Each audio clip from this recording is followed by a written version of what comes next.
जय हिंद एवरीवन, मैं रुचि Singh Parihar, faculty of त्रिशूल डिफेंस एकेडमी। तो आज हम आपके लिए लेके आए हैं एक नई जानकारी के साथ एक नया वीडियो। तो ये जो नया वीडियो है ये आपका किसके रिगार्डिंग है? ये एसीसी एग्जाम जो हमारा है उसके करंट अफेयर के रिगार्डिंग है। तो आपको सबको पता है कोई भी डिफेंस का एग्जाम हो, कोई भी इवन सिविल का एग्जाम हो, उसमें करंट अफेयर की एक बहुत बड़ी महत्ता रहती है। उसी को देखते हुए ये वीडियो स्पेशली आपके लिए है। तो इसमें हम क्वेश्चन के फॉर्मेट में हम आपके लिए general knowledge, general awareness, current affair के क्वेश्चंस यानी कि आपके टॉपिक्स लेके आए हैं। तो सबसे पहला जो हमारा यहाँ पे क्वेश्चन बन रहा है, who has been appointed as the new director of enforcement directorate. तो इसका आपको आंसर देते हुए चलना है कि इन्फोर्समेंट डायरेक्टर जो हमारा है, इन्फोर्समेंट डायरेक्टरेट जो है, ईडी जिसको नाम को आप लोग बहुत ज़्यादा सुनते रहते हैं कि ये जो हमारा ईडी है, ईडी हमारा बहुत ज़्यादा एक तरह से क्या रहता है, चर्चा में बना रहता है। तो ये जो आपका ईडी है, इन्फोर्समेंट डायरेक्टर, कोई भी चीज़ हो, कोई भी मतलब एक तरह से वित्तीय धोखाधड़ी हो या फिर लेन देन की बात, कोई भी चीज़ आपकी होती है तो यहाँ पे आपका क्या निकल के आता है कि ईडी आपका यहाँ पे एक तरह से कि इसमें पूछा गया है कि ईडी के नए डायरेक्टर की नियुक्ति हुई है। तो यहाँ पे क्वेश्चन पूछा जा रहा है कि जो नए डायरेक्टर हैं वो आपके कौन बने हैं। तो इसको हम थोड़ी देर के लिए पॉज करेंगे और फिर हम इसमें देखेंगे कि इनके जो नए डायरेक्टर बने हैं वो कौन बने हैं। राहुल नवीन। कौन बने हैं? राहुल नवीन। ईडी के नए डायरेक्टर कौन बन के आए हैं? राहुल नवीन बन के आए हैं। तो फिर उसके बाद हमारा आता है तो थोड़ी जानकारी हम ईडी के बारे में जान लेते हैं कि what is ED, enforcement directorate है क्या, इसका फॉर्मेशन कब हुआ। तो इसका फॉर्मेशन हुआ है आपका, कब हुआ है इसका फॉर्मेशन? 1956 में हुआ है। 1 मई 1956 को हुआ है ना। 1 मई 1956 को हमारा क्या है, आपका ईडी का फॉर्मेशन हुआ है। उसी दिन हम लोग लेबर डे भी सेलिब्रेट करते हैं, है ना। तो ये आपका है, तो 1 मई 1956 को आपका क्या है, ईडी का फॉर्मेशन हुआ है। लॉ इन्फोर्समेंट, इसका काम क्या है? इसका काम है लॉ इन्फोर्समेंट, कानून को लागू कराना, और इकोनॉमिक इंटेलिजेंस यानी कि आर्थिक इंटेलिजेंस को लेकर है। ये किस डिपार्टमेंट के अंतर्गत आता है? Department of revenue, ministry of finance यानी कि वित्त मंत्रालय का जो राजस्व विभाग है उसके अंतर्गत ये आपका आता है। इसका हेडक्वार्टर कहाँ है? इसका हेडक्वार्टर आपका न्यू दिल्ली में है। तो ईडी का हेडक्वार्टर न्यू दिल्ली में है। किस मंत्रालय के अंतर्गत आता है? वित्त मंत्रालय। वित्त मंत्रालय का कौन सा विभाग? राजस्व विभाग। और इसका काम क्या है? कानून को लागू करवाना और आर्थिक इंटेलिजेंस की भैया कोई आर्थिक धोखाधड़ी तो नहीं कर रहा है। तो इन सब चीज़ों की जानकारी के लिए ये आपका होता है। फिर हम आ जाते हैं अपने अगले प्रश्न पर। इस प्रश्न को बहुत इजी प्रश्न है, इसका आंसर आप सबको पता है। तो इसमें देखो प्रश्न के साथ एक और न्यूज़ भी है। क्या है? हु हैज़ बीन री elected as the 18th Lok Sabha speaker, यानी कि जो 18वीं लोकसभा है, यानी कि ये वाली जो लोकसभा आई है, अभी वाली जो लोकसभा है, ये कौन सी लोकसभा है? ये 18वें नंबर की है ना। तो इस 18वें नंबर की लोकसभा में लोकसभा का अध्यक्ष कौन बना है? तो ये तो मतलब री इलेक्ट यानी कि पहले, यानी किससे पहले जो 17वीं लोकसभा थी जो आपके 2019 से 2024 तक चली, उस 17वीं लोकसभा में अध्यक्ष कौन था? तो भाई उसमें भी अध्यक्ष आपके कौन थे? उसमें भी अध्यक्ष आपके ओम बिरला थे। कौन थे? ओम बिरला थे, जो कि राजस्थान से आपके आते हैं। ओम बिरला ये लास्ट टाइम भी आपके क्या थे? स्पीकर थे, और इस बार की लोकसभा के भी स्पीकर ये आपके क्या हैं? ओम बिरला ही। बाकी राज्यसभा में तो जो हमारा वाइस प्रेसिडेंट होता है वही राज्यसभा का एक्स ऑफिशियो चेयरमैन यानी कि पदेन अध्यक्ष होता है। एक्स ऑफिशियो का मतलब जो बंदा, जो व्यक्ति ऑलरेडी एक पोस्ट पे है और इसको एक दूसरी पोस्ट एक तरह से मिल रही है, तो वो आपका होता है एक्स ऑफिशियो यानी आपका पदेन अध्यक्ष। तो यहाँ पे हम सबसे पहले आ जाते हैं presiding officer. What is the presiding officer? Preside करना, अध्यक्षता करना। तो अध्यक्ष क्या होता है?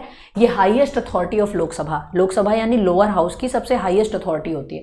तो आर्टिकल 93 में इस बात का प्रावधान किया गया है कि एक स्पीकर होगा और एक डिप्टी स्पीकर होगा। ये बात कहाँ लिखी है कि लोकसभा का एक अध्यक्ष होगा और एक उपाध्यक्ष होगा, मतलब एक तरह से आपका, तो ये आपका कहाँ पे लिखी है? आपके आर्टिकल 93 में। फिर 94 में इनके वेकेशन, इनके रेजिग्नेशन, इनकी रिमूवल के प्रावधान के बारे में लिखा है।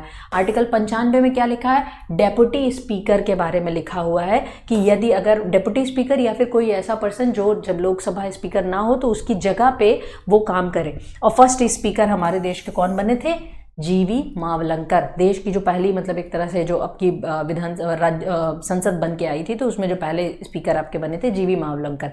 और अगर क्वेश्चन पूछे पहली महिला स्पीकर तो मीरा कुमार। फिर दूसरे नंबर पे कौन बनी थी? सुमित्रा महाजन। इस बार का जो CDS का एग्जाम हुआ था ना, उसमें ऐसे ही क्वेश्चन मैच द फॉलोइंग में पूछ लिया गया था। एक तरफ शायद 14वीं लोकसभा थी, 13वीं लोकसभा थी, 18वीं लोकसभा थी, और एक तरफ लोकसभा के अध्यक्षों के नाम थे। मैच द फॉलोइंग पूछ लिया गया था कि कौन कौन सी आपकी क्या है, ठीक है। तो कांग्रेस के टाइम पीरियड में मीरा कुमार जो थी ये आपकी पहली महिला लोकसभा की अध्यक्ष थी, ठीक है। दूसरी सुमित्रा महाजन जी थी। अब हम आ जाते हैं अपने अगले प्रश्न पर। अगला प्रश्न हमारा कह रहा है N Kotiswar Singh became the first supreme court जज फ्रॉम विच स्टेट। तो एन कोटेश्वर सिंह ये पहले सुप्रीम कोर्ट के जज बने हैं किस राज्य से? आपके ये आते हैं तो किस राज्य के ये हैं, और ये पहले सुप्रीम कोर्ट के क्या बने हैं? जज बने हैं। तो इनके बारे में आपको आंसर देना है। तो पहले ये जो सुप्रीम कोर्ट के आपके जज बन के तैयार हुए हैं, तो ये आपके किस राज्य से आते हैं?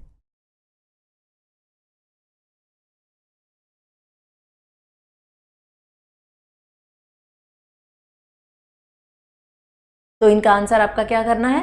ये मणिपुर से आते हैं। तो एन कोटेश्वर सिंह जो पहले आपके एक तरह से सुप्रीम कोर्ट के जज बने हैं किस राज्य से आते हैं? तो मणिपुर का, मतलब पहला कोई व्यक्ति है जो कि एक तरह से क्या बना है? ये आपका सुप्रीम कोर्ट का जज बना है। तो एन कोटेश्वर सिंह के बारे में हम लोग जान लेते हैं। Supreme court got two new जजेस, अभी 2 नए जज सुप्रीम कोर्ट को मिले हैं। वो आपके कौन से हैं? एन कोटेश्वर सिंह, आर महादेवन, ठीक है।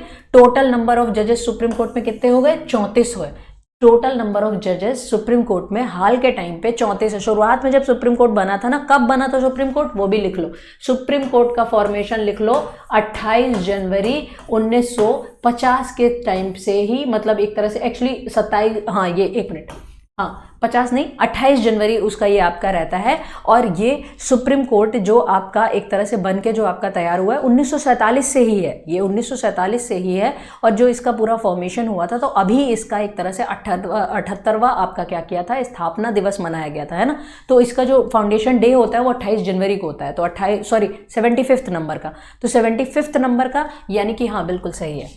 तो इसको सही कर लीजिए आप, 75th है, यानी कि इस बार जो सुप्रीम कोर्ट के डायमंड जुबली मनाई गई थी, इस बार जो 28 जनवरी हमारा आया था, 28 जनवरी 2024 को सुप्रीम कोर्ट के स्थापना की डायमंड जुबली, यानी 75 साल, गोल्डन जुबली 50 साल में होती है। तो यानी कि ये कब बना था? 28 जनवरी 1950, सही था ये, है ना। 28 जनवरी, थोड़ा सा कंफ्यूजन हो गया था, तो 28 जनवरी 1950 ये आपका हो गया, ठीक है। तो यहाँ पे तो अपॉइंटमेंट ऑफ SC जजेस कौन करता है? President of India. आर्टिकल 124 में ये प्रावधान किया गया है कि हमारे देश का एक क्या होगा? सुप्रीम कोर्ट होगा। हमारे देश का एक क्या होगा? सुप्रीम कोर्ट होगा। फिर हम आते हैं इंडिया के नए फॉरेन सेक्रेटरी कौन बने हैं। तो आपको जवाब देना है कि अभी भारत के हाल ही में नए फॉरेन सेक्रेटरी जो बने हैं आपके वो कौन हैं। तो भारत के नए अभी आपके एक तरह से फॉरेन सेक्रेटरी कौन बने हैं, उनका आपको जवाब देना है। तो आपके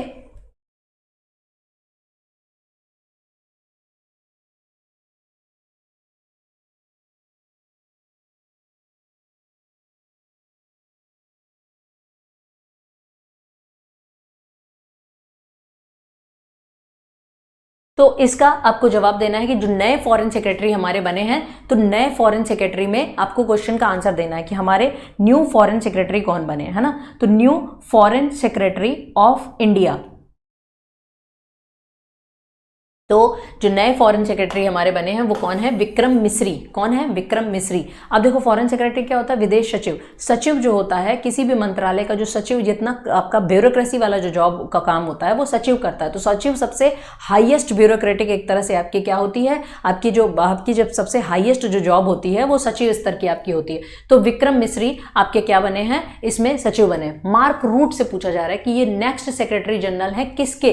तो मार्क रूट, हालांकि ये थोड़ा सा पुराना न्यूज़ भी हो गया है। तो मार्क रूट जो आपके हैं वो किससे जुड़े हुए हैं? वो नाटो से जुड़े हुए हैं। इनको किसका मतलब एक तरह से जनरल सेक्रेटरी बनाया गया है? नाटो का जनरल सेक्रेटरी बनाया गया। तो मार्क रूट किस संगठन से जुड़े हैं? मार्क रूट नाटो से जुड़े हुए हैं, है ना। नाटो के ये क्या हैं? जनरल सेक्रेटरी बने। अब नाटो के बारे में जान लेते हैं। नाटो, यही नाटो है, इसी के चक्कर में पूरा आपका क्या है? रशिया यूक्रेन वॉर हुआ है। रशिया यूक्रेन जो आपका वॉर हुआ है वो नाटो के उसमें कि यूक्रेन जिद पे अड़ा हुआ था कि वो नाटो का मेंबर बनेगा। यूक्रेन तो नहीं बन पाया, वो तो लड़ाई में उलझ गया। उसकी आड़ में स्वीडन और फिनलैंड दोनों नाटो के मेंबर बन गए, 31वां और 32वां मेंबर बन गया वो नाटो का, है ना।